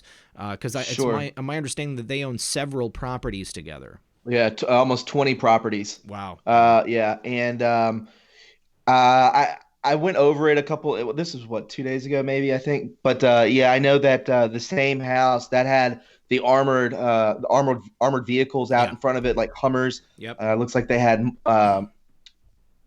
fully automatic weapons on top. They went in there thinking that they didn't know who was going to be in there. There could have been a gang of, it could be gangbusters that they don't know. But obviously I believe it was just one gentleman. It was either one gentleman or the house was completely vacated. So I think this is going to keep piling up. It's going to keep. There's going to be more and more stories coming out about this because it's huge. Yeah. I mean, they had World War II weapons within this. People that haven't seen these sort of weapons for 70 years. There was a Tommy gun. Yeah, Tommy gun. Yeah, this is I had a lot of great people post really interesting comments under that video that where were these? By the way. Yeah. Oh, thank you. Appreciate it. Yeah. Where were these weapons going to go? Yeah. Who are they going to put these into the hands of? Were they going to put them into MS-13? Were they going to bring them down to Mexico? Were they going to give them to Antifa? These people they're all right there. Right. And somebody tipped them off. That's what we know of now. They probably have a patsy. That's probably the guy that got arrested. We're just going to have to figure out more and more as it unfolds. But very, very interesting stuff, to say the least. Yeah. Now, I saw someone say that my screen was blurry. Sorry, guys. I'm broadcasting in 1080 at 60 frames per second. This is a blanket request for everyone in the chat. If you guys ever come to one of my streams and the screen is blurry or it's less than 1080, if you're on your phone, in the upper right-hand corner of the YouTube app, there should be 3 dots. If you tap those 3 dots, the very first option is the quality option. You select that, and then you can select 1080. This is another one of the things that is done to make my the videos unwatchable. They automatically set it at 360 or 240p when obviously we're both putting it out at 1080 or better. I have the ability to do 2160 here, 4K. But I don't stream in 4K because then it would be probably even worse buffering than it ever is previously. And as soon as I start talking about that, my stream quality drops. Look at that. Unbelievable. Yep. Well, and I think that the point with that LA bust is that cache of weapons could have gone anywhere. The possibilities are limitless. They could have a lot of different things planned. I think in the same way that we have, plans and contingencies for contingencies so that we know exactly what's going to happen and we can, plot that out. The bad guys do in the same way. So what's even crazier about that, which really ties in, I'll make this quick, is that you have Fast and the Furious, Operation Fast and the Furious, where they were moving guns and getting paid for it. It was a huge thing under the Obama administration. Yep. And there were subpoenas for this of Eric Holder, another rat. All of that got dropped. It was like moot point. Yep. Like it was over. Like that happened the day of the seize. And there's no coincidences. So either they knew this was going to happen, that they got word of the tip that the federal agents, the ATF, got also, and then they were like, how corrupt the judicial system is. Probably the judge got word of it that we're gonna lay this out. We're gonna let it go, and it was just moot point. Yeah. So no one gets cuffed. No one gets anything. It's garbage. Protecting their criminal brothers and sisters. Yes. So the next story on the list here, Thomas, Roger Stone is asking for evidence that the Russians hacked the DNC server. I think a lot of people forget the Roger Stone case is still ongoing, but the court can't provide it because they don't have that proof. It was never proven that the Russians even hacked the DNC.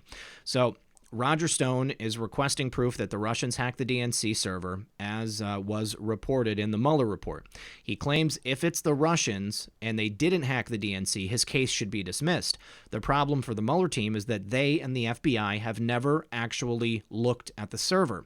Roger Stone and his legal team are requesting the report from CrowdStrike, the firm connected with the deep state, who reportedly did inspect the DNC server after emails were released by WikiLeaks.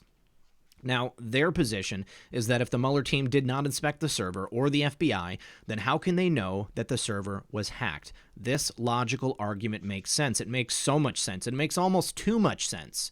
It's dumb. Yeah.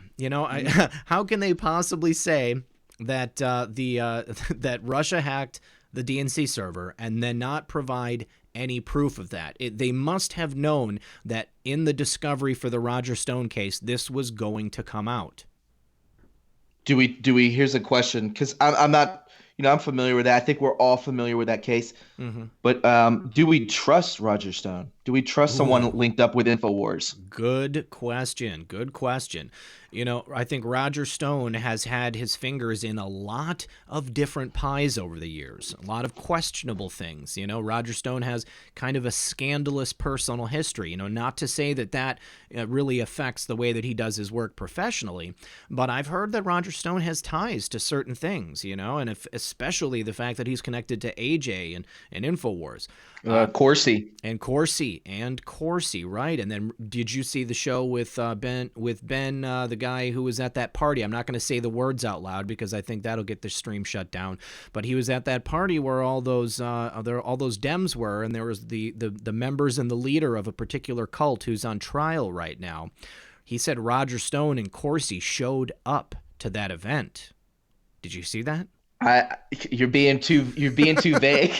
Okay, So, I'll spell it. It starts with an N and it ends with an M, and there's an X in the middle. Okay. Yes. Wow, they were there at those parties? Yes, they were there. Roger Stone actually did contract work for them, and it was... No, don't trust. I would never trust that guy. Yeah. Now that you told me that. Yeah. No way. That puts it in a totally different light. Very, very different light. I was really hoping that we were going to get J.A. here to talk about this stuff, but now that he's been sentenced to 50 weeks in prison, almost a year in jail there in the UK, that kind of puts a damper on things. That pushes it back a little closer to 2020. I got, I found an article. I don't want to share it because I want to... I kind of want to release it myself. Yeah, You're good. I want to make a video. Yeah, but there's I don't know how much validity there is to it, but there is talk of him being tortured, and it's not good. Really? Yeah, it's not good. I've been kind of sitting on it whether I want to put it out yet or not, but I do have stuff on it. I will send it to you because it's pretty crazy. And I pray for that guy. I knew last time we had this conversation, I told you that anything can happen behind those closed doors of that prison. Yep. And there's stuff trickling out about that. And, keep JA, in your thoughts, because as we know, we should be so grateful that he is a patriot and we know who the traitor is. Yep. Yes, sir. Yes, sir. Well, here, back to this article here. So we have actually an embedded tweet from Praying Medic. It says, the chain of custody of evidence is kind of a big deal. If the FBI didn't have the custody of the server, and if they never examined it, they cannot verify what happened to the data on it. That is very, very obvious. Chain of custody is huge. In a case like this, where they're making a claim that Russia hacked the server, and the chain of custody isn't there, they cannot prove that in a court of law. They can't say, because at this point, that custody of that server has been in so many different people's hands. I think that it'd be fairly obvious and easy for a lawyer worth their salt to walk into court and just trash that argument pretty quickly. So we've got the Mueller team fighting back against the Stone team and arguing that it's not necessary to see the documents that support that Russia hacked the DNC. Well, without actually producing those documents, they cannot prove that Russia hacked the server. And here in the article, we've been saying for months that the entire Russian collusion delusion is a sham. To date, there's been no information reported that assertions that the DNC was hacked by the Russians. No reports to date show that the DNC server was inspected by the Mueller team or the FBI. Since this is the case, there's no way the Mueller team can claim that server was hacked. More people believe that the DNC has emails stolen by an insider, and this is how the DNC emails reached WikiLeaks. The WikiLeaks team has stated on numerous occasions that Russians did not provide them with the DNC emails. Since there's no proof about the hacking, the reports Russians were involved in the collusion delusion evaporate. This would and should destroy the entire Russian sham make-believe case. Now, that is something I would love to see the Republicans ask Mueller about if he ever does make it before the committee there in Congress. Can you imagine? Yeah, so, with this Oh, it would be. I can't even. It would be incredible to see that on television. I would love to be in that courtroom, to be honest. When we were down to the release of the FISA, I know Comey's supposed to be first in FISA, from Sarah Carter and so on and so forth. These people who are, I believe, part of the Q team. I guarantee you she is. Oh yeah, me too. Yeah. Her and John. Yes. I think it was moved back. We're not months away. It's weeks away. Wasn't that 2 weeks ago? A week ago? So yeah, how many? That Comey we're getting report should close. be any day. I would say next week. Yes. So I know next week's going to be this month. This rest of the year is going to be fireworks. Oh, as Trump tweeted out, I believe 2 days ago. Big fireworks in capitalized. Real quick, Filled with Hope says, gotta go, but thanks, Red Pill, for all your work. I truly appreciate the videos every day. I'll listen to the rest tomorrow, and thanks to Thomas as well. Thank you, Filled with Hope. I appreciate that super chat. Glad you're here with us. So, yeah, and somebody else asked, why did President Trump go on InfoWars? Well, I think it's very simple. At the time that he did go on InfoWars, they were the only people who were presenting him in a positive light. That was obviously the best place that he could go that was friendly at the time, that had a large enough platform to get him in front of a base. Okay, President Trump is a brand maker. He is a tactician. All right, he knows that pretty much there's no such thing as bad publicity. Okay, even though the mainstream media was talking negatively about him, they still had his name in their mouths. All right, and then he goes on someplace like InfoWars, and AJ is just gunning for him and his support. And also, I think that AJ and InfoWars thought that they're going to get him in there, and then he's going to do some other thing where he makes a fool out of himself and completely discredits himself, and then anybody associated with it, maybe that's going to discredit Trump. But there's again, there's contingencies on contingency plans. So, there's many different ways that it could go. But I think that President Trump was smart enough to go on there, and he knew that would get him in front of a lot of people, and it did. It served its purpose. It was votes. Oh, yeah. Got him plenty of votes. Votes. Now, the major problem that Roger Stone has with this case is that his judge is that corrupt Obama-appointed judge, Amy Berman Jackson. She's the judge that's overseeing the Stone case, and she's demanded that she see the entire unredacted Mueller sham report in order to oversee Stone's case. We know that that's not necessary. She doesn't need to see that, okay? She wants to get her hands on it so then she can leak it to somebody else probably. So she's going to go to any length to stop Roger Stone, a conservative, from receiving justice, no matter what Roger's motivations are. I think that Roger still is owed a fair trial, a fair and honest trial, but I think it's going to be very difficult for him to get. So we know that Jackson has a horrible far-left record on the bench. In 2013, she rejected arguments from the Catholic Church that Obamacare's requirements that employers provide cost-free coverage of contraceptive services in spite of being contrary to their religious beliefs. That was wrong, and that was overturned by the Supreme Court. In 2017, she dismissed the wrongful death suit against Hillary Clinton filed by two of the families who lost loved ones in Benghazi. Totally wrong. The families argued that Clinton had done little to help their sons and then lied to cover it up. We know she did. Then on January 19th, 2018, Paul Manafort's case was reassigned to Judge Jackson on January 19th, just a few weeks after being filed. No individual who disagrees with Obama will receive justice in Judge Jackson's court. Now, Judge Jackson was next somehow assigned to the Roger Stone case by some miracle of fate. She also placed a gag order on Stone, as she did Manafort, preventing him from defending himself in the public square, while Jackson's colleagues in the media and at the Mueller team defame Stone daily. Roger Stone is a pariah in the public square with the mainstream media. Jackson ordered that she should see sections of the Mueller report related to Roger Stone.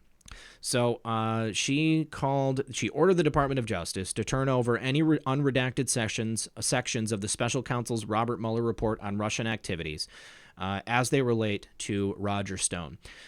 Jackson gave federal prosecutors until Monday to submit those unredacted portions of the report that relate to the defendant Stone and or the dissemination of hacked materials. Jackson said she would review the material in private to see if it's relevant to the case and to decide whether Stone and his defense team will have access to the material, likely under strict supervision. Roger Stone is going to have to wait until the corrupt Judge Jackson looks at those unredacted Mueller reports and determines whether he is even allowed to see it. Mueller, Weissman, Judge Jackson should be thrown in jail for their blatant abuse of the U.S. judicial system and torturing and destroying the lives of those who worked with President Trump, all based on a pile of lies. I don't see how anyone with any reasonable, mental capacity can look at what's happening and not see that people who align themselves with Trump are summarily subjected to the absolute worst public flogging that you can imagine. How can you fight against the full weight and fury of the United States government? How? How are you supposed to do that?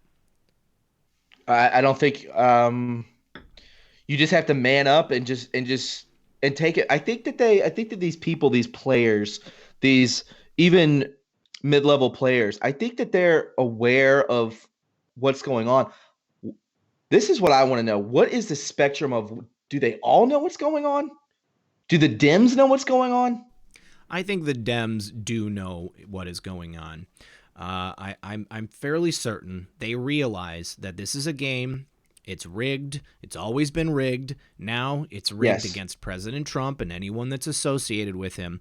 They have to do whatever they can to hold on to that power. Think about the fact that if you're a psychotic person in America, or even in the world, it's not just America. If you're a person who's a psychotic, who's willing to do whatever it takes to become a powerful person, you're willing to step over anyone, that kind of behavior is rewarded. Okay, and it's even rewarded more when you get to those higher levels like that. So they have no problem doing this to other people, destroying the lives of other people, destroying the lives of people that they disagree with. They know exactly what they're doing. They are evil. They are evil people. And they know that there's a plan to do anything to destroy President Trump and anyone that's associated with him in a positive way. Are they delusional? Do they really think that they'll win this? Well, this is the question. Yeah. The question is, are they delusional or are they playing characters? Is it all fake or is it just half of it fake? Like, you know what I'm saying? They probably have very strong convictions, okay? And those convictions and beliefs allow for them to behave in this way. So that's a great answer. I agree. I agree with that. Yeah. So in the way that we have strong convictions, but our convictions, it beg for us to be honest and good people and tell the truth, all right? They have the exact same convictions on the opposite side, and their convictions allow them to just be evil and to destroy anyone, okay? As long as they're getting the job done and they're protecting themselves or the people that they care about, they're willing to do anything. You know, and I've always said that that's one of the more perplexing things about the right and the left. You know, the left is just willing to do anything. You know, I really do feel that that the right needs to be willing to play hardball in a way that they haven't thus far. Not to do things that are illegal, but to actually push this stuff. You know, we have to push the rule of law, because without it, we're going to devolve into exactly what we were going to with that 16-year plan before President Trump arrived. Yeah, absolutely. Absolutely. And they'll be that's one thing you brought up with is you don't want to get on their level because you said that you don't want to do anything illegal. Like, obviously, could they do something illegal? Absolutely. But, you know, they can't, because they're guided by light and love. And this is, again, a spiritual battle between good and evil. That's what this is. And they know that. I guarantee you they know that. But yeah. That's what I wanted to say. You know, but they're not coming from the side of goodness and love and God. You know, their spirituality is dark, and it's based on accumulation of power and power through evil, dark means. Horrible stuff. Okay, so next up on the docket, we have a story about my man Jim Jordan. He just destroyed Jim Comey. You might have heard this. Well, and I'll say it out loud. I have not. Okay, I have not. so, Republican Congressman Jim Jordan slammed James Comey for his claims that the FBI did not spy on the Trump campaign. Did you happen to see Jim Comey's his panel I did not. with Anderson Cooper? Oh, I did not. It's a doozy. It's a real doozy.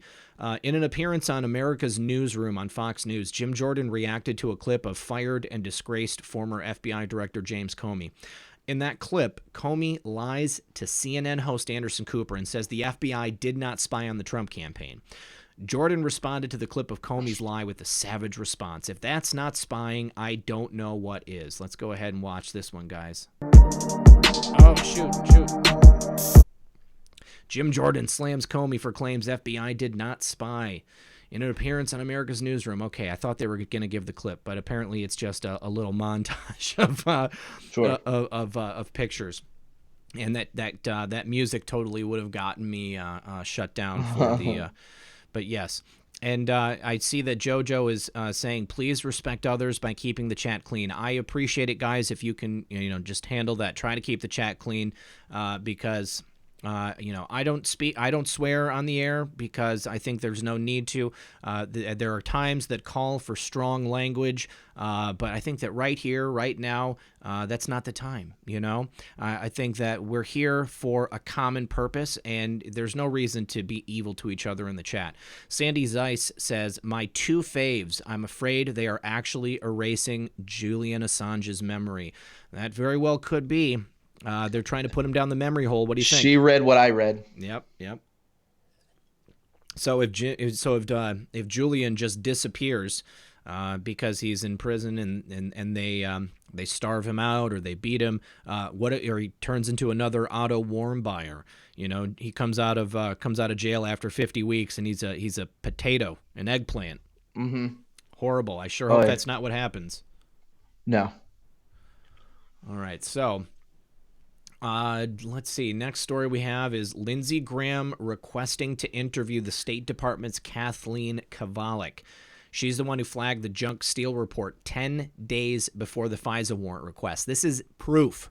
This is indisputable proof that the FBI knew that Christopher Steele was an unreliable source, and they went ahead with it anyways, you guys. This is incredible.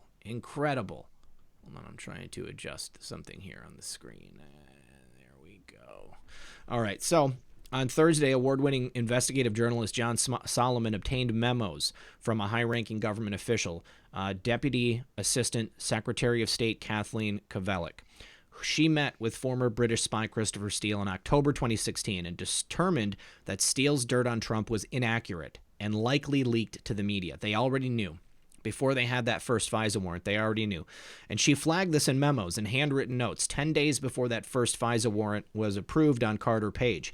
Now, what's interesting is that I think they probably already had FISA warrants. I think they were already spying on other people with FISA warrants before Carter Page, because we know that this investigation started well before. Because they had the obstruction of justice case into Trump. It started back in January. Nicole Brickner says, keep up the good work. We never miss a video you put out. We appreciate the truth and how you present it. Prayers to you and your family. Thank you very much, Nicole. Prayers to you guys as well. So what do you think about that, Thomas? Do you think that they already had FISA warrants on other people in Trump's inner circle, maybe on Trump and his family?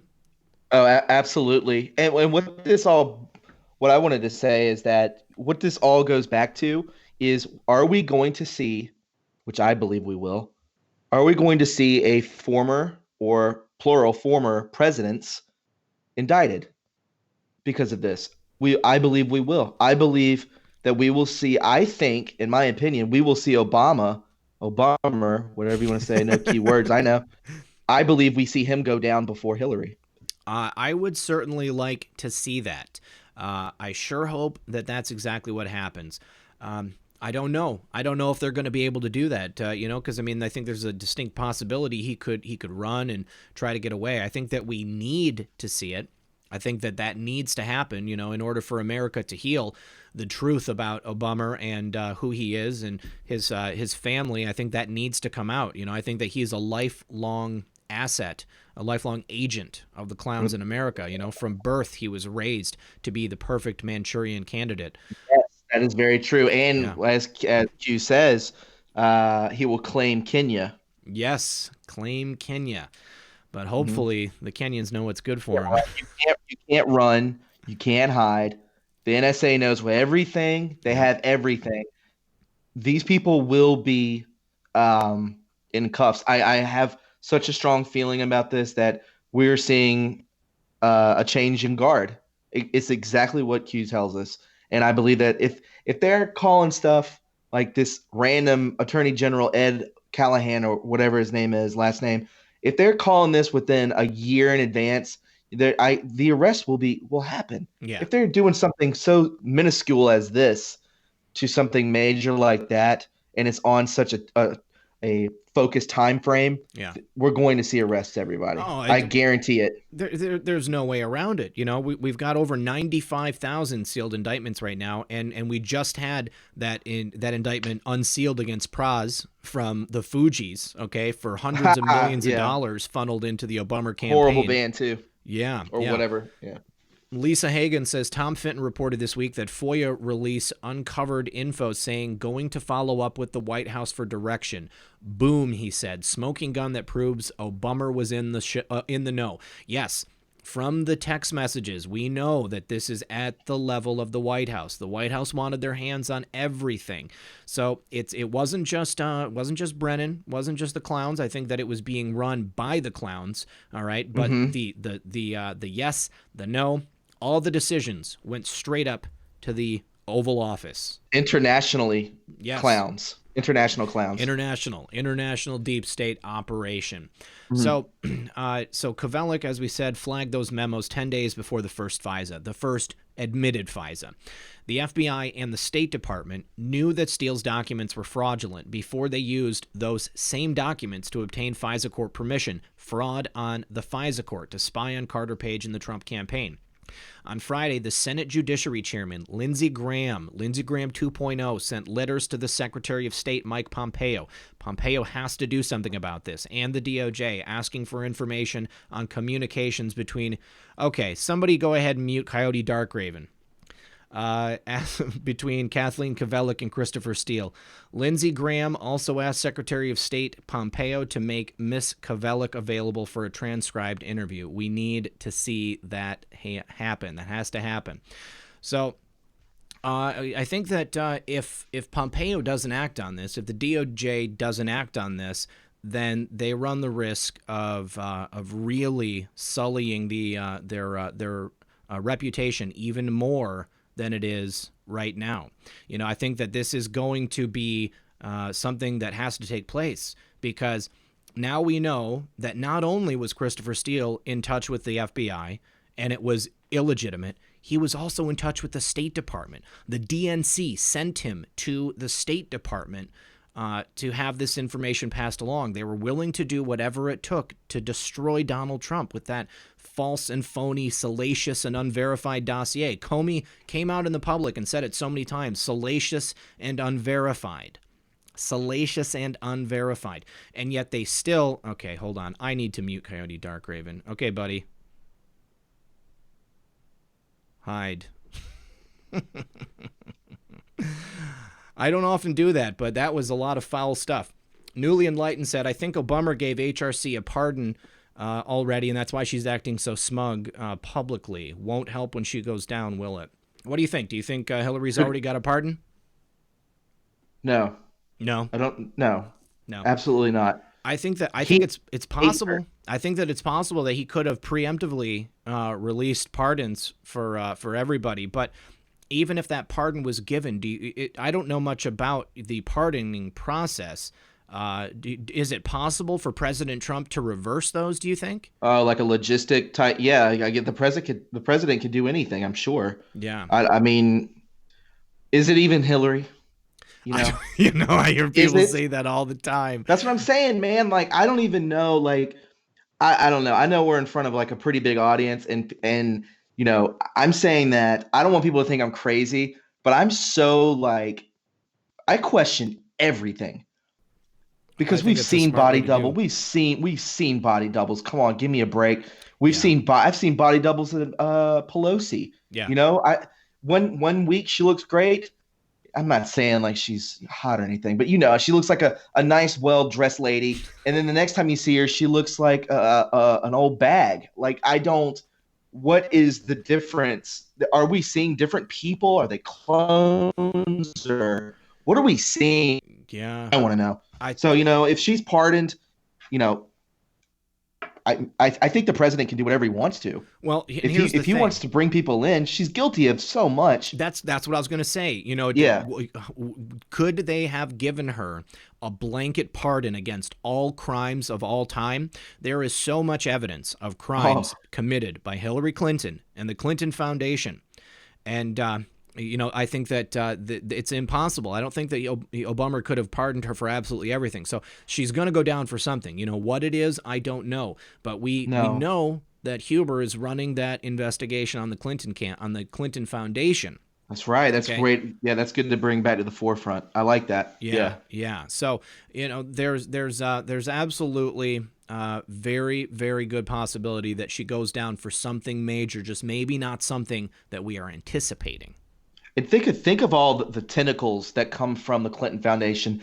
Anything that's going to be released from that will lead all the way back. And I've said this on my channel. The furthest back that this will go to the Vatican, because there's so many donors, and you can bet your bottom dollar that the Vatican donated to the Clinton Foundation or vice versa. And it's going to open doors up into that world and so on, even further back. There's so many tentacles within this whole Clinton Foundation. It's going to bring down a ton of bad people, which I can't wait for. You know, I think that if it comes down to that, basically the Pope and anybody associated with that, they're never going to be able to leave Vatican City again, because as long as they stay within the boundaries of Vatican City, they can't be touched. You know, I mean, it would maybe they could. But it would be an international incident if we sent law people, officers and stuff into Vatican City to grab them. But the crimes are just immeasurable when you take it all the way to the Vatican. Oh yeah, I mean, you can even think of Haiti. You know, yeah. You know, that's where things get. I mean, Vatican is dark enough, but you can think about what they've done. All the celebrities have gone down to Haiti, tied to Bill Clinton. Yeah. I mean. What was her name? Laura Silsby. Yep. Silsby. Yep. Yeah. You know, you have that whole that whole ordeal, and there's a lot of bad stuff. And I put out a tweet the other day. I said I want to see their last breath. That's what I want to see. And people are saying, oh, you know, you've got to be remorseful. No, I'm not. They've done too much damage to our planet, to humanity, to our just everything that encompasses people. They've plagued us. Yeah. It doesn't matter if it's Hillary Clinton. It doesn't matter if it's these big players. It's all of them. They've done almost irreversible damage to this entire planet. Hey, everyone, I already hid Coyote. Don't worry. Thank you for looking now. It's okay. It's all right. Don't worry. I hid them. So yeah, the damage, the pain and the suffering caused by these people, it was bad. It was real bad. It's getting better, but unfortunately, we know that it's still going on. You know, these people are still, you know, money buys power and influence, and they have so much of it. Think about all the property that the Vatican owns. You know, oh my God, throughout the world, you know, and stuff that we have absolutely no idea about. It's unforgivable. Crimes against humanity. There's going to have to be the military tribunals. It's going to be necessary. And, you know, it's Nuremberg 2.0. Yeah, Nuremberg 2.0. That's right. People need to understand that you cannot act this way. But again, it's not just a problem with America. This is global. We've got so much happening all around the world, and it's very deep. And it's been, a ruling class that have been overseeing the globe for generations. Yeah, you think of the Vatican, and then you think of who controls the Vatican, and you think of the Rothschilds, Rockefellers. Yep. Are those people even human? That's another question. Yep. It's a whole nother road we can go down. Yes, absolutely. Well, so I've got this article now specifically on the idea of Pompeo acting on the claims that that State Department official has come up with, Pkwy. And we've got not just Graham, but 3 Republican senators that are pressing the State Department to bring this information out about the meetings that they had, the former administration's State Department had with Christopher Steele. And they pretty much largely avoided scrutiny so far with this investigation. But now that this is coming out, people are really starting to ask questions. So we had Senators Chuck Grassley of Iowa, Ron Johnson of Wisconsin, and Lindsey Graham of South Carolina. They all pressed Pompeo for details about this meeting in 2016. This was held at Foggy Bottom between Steele and Pkwy, and she was the Deputy Assistant Secretary of State for European and Eurasian Affairs at the time. Now, of course, Steele was a former British spy. He was investigating Trump, and he hated Trump. He wanted to do anything he could to get him taken care of because he was being paid by HRC. He was being paid by the DNC. He was in contact with Perkins Coie. So the Republicans are saying that the notes contradict some of the claims that the FBI made in the applications. Okay, so again, fraud, FISA fraud on the FISA court. And a lot of people are real angry about what happened with that, but quite literally, what the FISA process does is you've got the people from the DOJ come before the FISA court. They attest to the truthfulness of the warrant application. They say, this is true, we've already checked it out.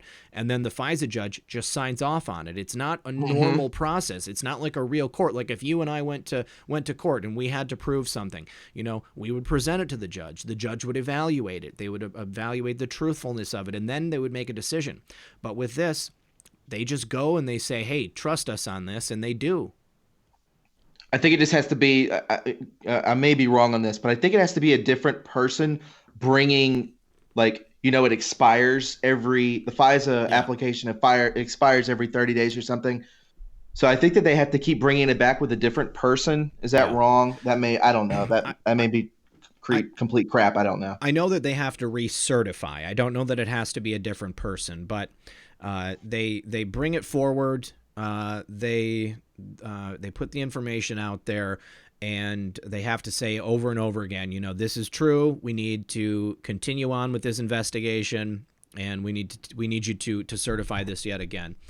Now, I have a question real quick. Go ahead. I would like to ask your audience too, because I'm a South Carolinian. Do you guys trust? I would like maybe a poll or something. 1 for yes, 2 for no. Do you trust Lindsey Graham? Any South Carolinians or anyone watching this show, press 1 if you trust Lindsey Graham. Press 2 if you don't trust Lindsey Graham. I personally, it's a 1. I'm actually going to start it out. We're going to give a 1. I trust Lindsey Graham because I think that his strings were cut. I think that that his strings were cut, and we can trust him now. So, somebody already voted 3. They don't know. They don't know. Let's see. It's pretty even. I'd say more people trust him than not. Mm-hmm. Looks to be. Oh, I do know that the old saying, he was under the thumb of no name. Yes. And then those strings were cut. It's just sometimes, he did wonderful. Don't get me wrong, he did wonderful during the Kavanaugh hearing. But there are some things where he butts back against Trump. So I don't know if it's for show. We're watching optics, left and right, moves and counter moves.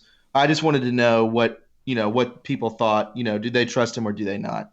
Yeah. Because I am from South Carolina and I'm on the fence. I'll be honest. I don't know at this point. I'd like to. You know, I think that Graham is on our side now. I don't think that he was before. He was a never Trumper before, but I think Correct. that once they had that blackmail material, and they were able to take that fear away, I think that he saw the writing on the wall. I think perhaps Lindsey Graham is, maybe he's working for his own self-interests. Maybe he sees the writing on the wall that he cannot continue to be a never Trumper. But he's got to survive, and Trump is doing what he's doing to help America. Maybe Lindsey Graham really does want to help America. So let's say that Lindsey Graham, in my opinion, is a gray hat, much in the same way that perhaps Mueller and Rod Rosenstein are gray hats. They were forced to do terrible things for many years to sell out their country, but now they can't. So. We have the information in the letters from these guys, and in regards to the memo that John Solomon was given, if it's true, that would contradict the Carter Page FISA application, where the FBI repeatedly represented to the court that Steele did not have unauthorized contacts with the press, but we know that he did. Jay for Justice just gave me a super chat. Thanks, buddy. I appreciate that. Thank you very much. If you have a question and you want to throw that in there, then that would be awesome. Slim Frank says that we should do a live call-in show with the two of us. I would love to do that sometime. Absolutely, man. Whenever, I know you're a busy guy, and we're both busy. Whenever you want to, we can do that. And hello to Slim. That's one of my mods. Good dude. Sweet. Well, when's the next time you're going to do one? We were just talking about this the other day. Do you have something coming up? I was doing them every day, and then this whole thing with the demonetization just dumped a lot of water on my fire. And I didn't do a video today, but let's wait and see when I get this email from YouTube. Okay.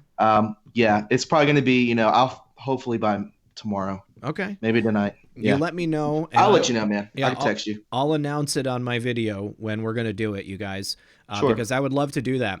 How do you, maybe I'm an idiot about this. I don't know how you do the call in. I have like a Google Voice number, or I could use Hangouts. People could call on Hangouts, but how do you stop everybody from calling in at the same time? You have to, see, there are a lot of bugs. Okay. There's a lot of bugs within it.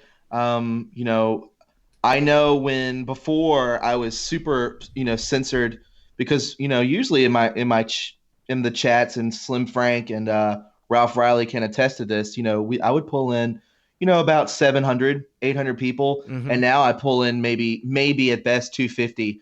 And, wow. but when it was 800, it would crash. Really? It was hard to do that. Yeah, people would block each other out because there would be too much call volume. Okay. But I don't know. And people who are on your chat, I do a call-in show. It's open forum. We don't have any set. We talk football, aliens, whatever you want to talk about. Most of the time, it's along these lines. Sure. 95% of the time it is.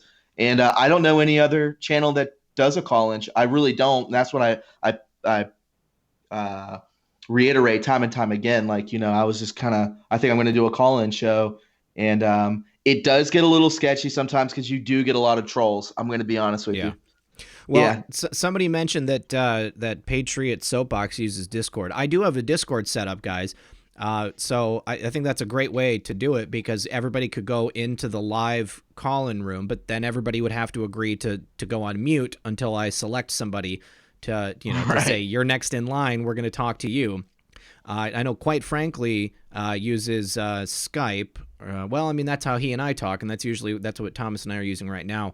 But I'll talk to okay. So Lynn Mack says Marfugel does every night. I don't know how he does it either, but okay. Obviously, several people do call-in shows, but I don't know how they're doing it. And so if there's anyone else out there who has advice on doing a call-in show, by all means, you can email me. Thomas, it says we've got a poor connection, buddy. Are you still there? Yeah, it's breaking up. Yeah. Okay. Yeah, it doesn't say poor connection anymore, and you're back. You're moving around. So yeah, if anybody has an idea, oh, Jason was a Gentile is here. Jason was a Gentile. Love you, brother. Glad you're here. I just want to remind everybody that that Jason will be back on the show actually next weekend, the 18th. So make sure you tune in next Saturday, the 18th, for another round with Jason was a Gentile. And then we've also got another guest that's going to be appearing. That is going to be Mark Taylor, the Trump prophecy guy, the Trump prophesizer. What's that? He's going to be on your show? Yeah, he's going to be on the show. He's going to be on the show. Incredible. I will watch that. Yeah, I'm definitely pretty excited about that. They're messing with us, buddy. You're 100%. Yeah. Can you hear me? I can hear you, but it was like garbled. It was like robotic. Yeah. Robotic. So yeah, if anybody has any advice about a call-in show and how to do it, please do send me an email at redpill78@protonmail.com. Says that we are reconnecting to Thomas. Says there's a poor network connection. It's definitely not on my end. I have full connectivity. I have green. I'm running 1.3 gigs here, so they're hitting us somewhere along that line. So let's see here. We're going to run back to the story. Oh, we're going to have to call back to Thomas, you guys. I'm going to go back to the story, and we're going to see if we can get Thomas on the horn again. Let's see here.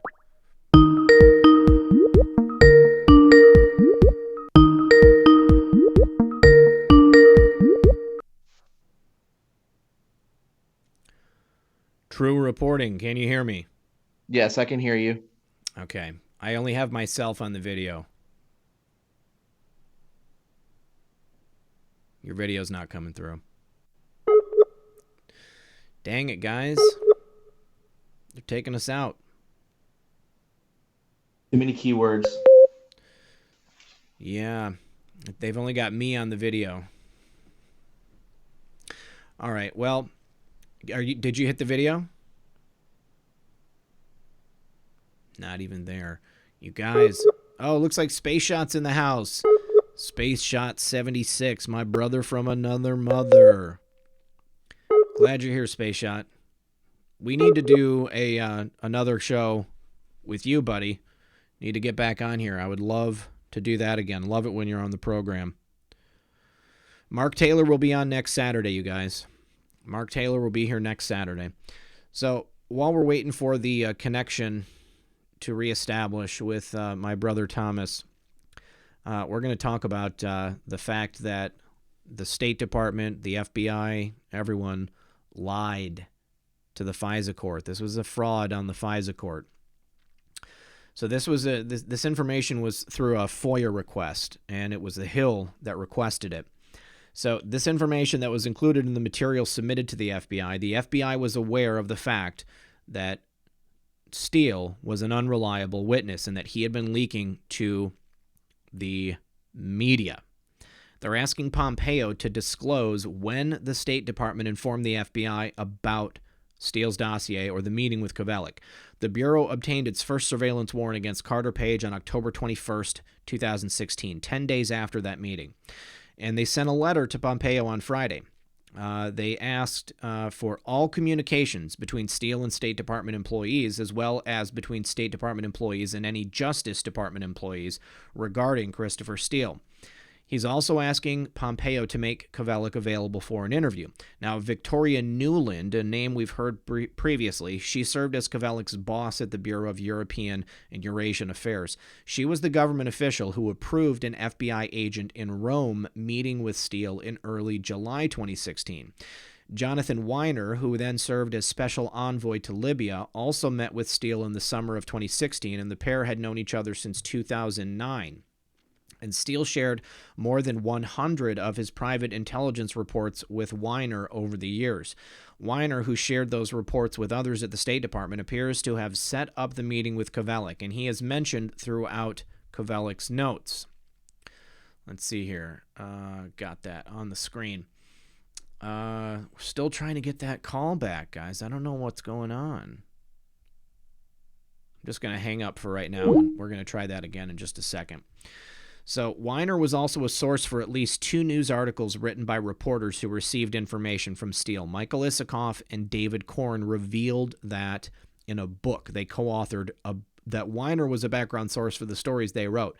DCNF, here we go. Try this again here. You're back. Tru Reporting. Hey, what's up, man? It probably will crash again. Okay. Just, I mean, can you see me fine or no? Yeah, I can definitely see you fine, and I can hear you fine too. It doesn't say that it's a poor connection, so you look good. Perfect. Okay. Okay. Ooh, man, I just had a heart attack because my face was on the screen for a second. God. Yeah, I forget. I've got a card displayed on the desktop, like where my picture would show up. So yeah. so it doesn't show up. Oh man. Can't stop the truth. We're back, baby. All right, so let's see here. We only got 6 more minutes before we're done here, guys. Now, this is something that we have to talk about this. So remember the Build the Wall GoFundMe campaign? Yes. Whatever happened with that, man? $22 million. $22 million they raised. I definitely talked about it here on the program. I know that people that watch the show, they donated, all right? But there's still not a single bit of construction that's been done. What happened to the money? People are asking questions. So the activist that put this out, Brian Colfage, he promised that they would do this work for a fraction of the cost, but they haven't done anything yet. There were a number of high-profile conservatives who joined the fundraiser, such as former executive chairman of Breitbart, Steve Bannon, former Secretary of State Kansas, Chris Kobach, Sheriff David Clark, and others. However, 5 months later, not a single foot of wall has been built, and donors are beginning to demand answers. The lack of updates is very concerning. But apparently, Thomas, are you there? I can hear you, yeah. Okay, it's going in and out. Yeah, it's coming in and out. So it's been 5 months. Somebody wrote on Twitter, when's the groundbreaking?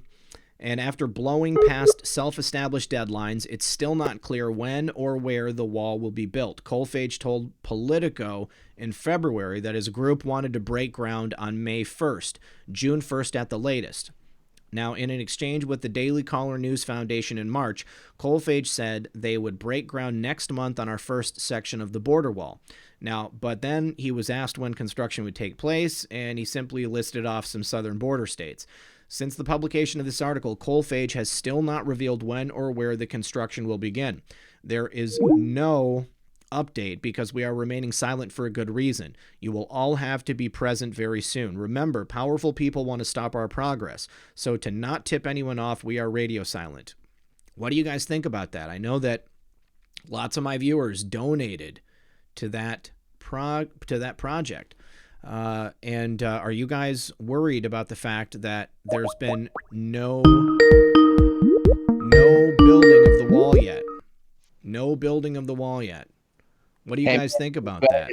Do it again. Are you there? I'm here. Yep. I can't see you yet, but it's okay. Hey, it's gonna keep doing it, my friend. Okay. So I'm gonna sign off. I really appreciate all that you do, and I enjoy every minute of this, man. I would love to do this whenever you can. Yeah. I want to say, we just lost you again. Just lost you, buddy. Here. We're gonna try to do this just on audio, so we can get Thomas to say goodbye, you guys.